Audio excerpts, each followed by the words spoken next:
ബാംഗ്ലൂര് മലയാളി വിദ്യാർത്ഥികളെയും അവിടെ പഠിക്കാൻ വരുന്ന പെൺകുട്ടികളെയും കേന്ദ്രീകരിച്ച് നടക്കുന്ന വലിയൊരു ഡ്രഗ് മാഫിയ ഉണ്ട്. ഈ മാഫിയയിലെ മെയിൻ കണ്ണികളാണ് മീനാക്ഷി, പാർവാണ, ശ്വേത. ഇവര് വിദ്യാർത്ഥികളെ ടാർഗറ്റ് ചെയ്യുന്ന എങ്ങനെയാ വെച്ച് കഴിഞ്ഞാല്, ഷാലു എന്ന് പറയുന്ന കാസർഗോഡുള്ള ഒരു MDMA കച്ചവടം ചെയ്യുന്ന ഒരു ചെറുപ്പക്കാരനുണ്ട്. മീനാക്ഷിയുടെ സുഹൃത്താണ് ഷാലു എന്ന് പറയുന്ന ചെറുപ്പക്കാരൻ.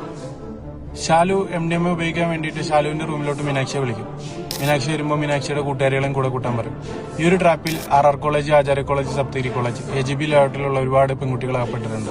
സൈക്കഡലിക് പാർട്ടികളിൽ നിന്നും പബ്ബുകളിൽ നിന്നും പരിചയപ്പെടുന്ന ചെറുപ്പക്കാരെയും അവിടെ ജോലി ചെയ്യുന്ന ആളുകളെയും കേന്ദ്രീകരിച്ചിട്ട് അവിടെ റൂം മനസ്സിലാക്കിയിട്ട് അവിടെ ബന്ധം സ്ഥാപിക്കുകയാണ് ഈ 3 സ്ത്രീകളും.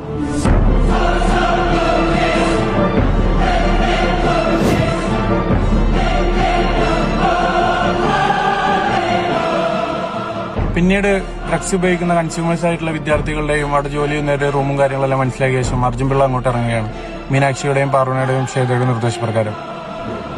ഇവർക്ക് മെയിനായിട്ട് ഡ്രഗ്സ് കൊടുക്കുന്നത് ഷാലു എന്ന് പറയുന്ന കാസർഗോഡുള്ള ചെറുപ്പക്കാരനാണ്. ഈ ഷാലു മാംഗ്ലൂരുള്ള ശ്രീനിവാസൻ കോളേജിലോട്ട് MDMA എത്തിക്കുന്ന സപ്ലയറാണ്. ഇവർ ഈ ട്രാപ്പ് ചെയ്യുന്ന വിദ്യാർത്ഥികളെയും അതുപോലെ ജോലി ചെയ്യുന്നവരുടെയും കയ്യിൽ നിന്ന് ലക്ഷക്കണക്കിന് രൂപ അർജുൻ പിള്ള ആളുകൾ വാങ്ങിച്ചെടുക്കുകയാണ്. ഇവരുടെ ഉദ്ദേശം ഇവര് ഡ്രഗ് ഉപയോഗിക്കുന്നതോ അത് അവിടെ നിർത്തലാക്കണമെന്നതല്ല, ഇവരെ ചതിക്കുക, പണം കൈക്കലാക്കുക എന്നുള്ളതാണ്. സെൻട്രൽ ക്രൈം ബ്രാഞ്ചിന്റെ ഉദ്യോഗസ്ഥരും കർണാടകയിലെ പോലീസ് ഉദ്യോഗസ്ഥരും ഉൾപ്പെട്ടിട്ടുള്ള വലിയൊരു ഡ്രഗ് മാഫിയ, അവരെ സപ്പോർട്ട് ചെയ്യുന്ന ഒരു കൂട്ടം സ്റ്റുഡൻസ്. ഇതാണ് ബാംഗ്ലൂർ നടന്നുകൊണ്ടിരിക്കുന്നത്.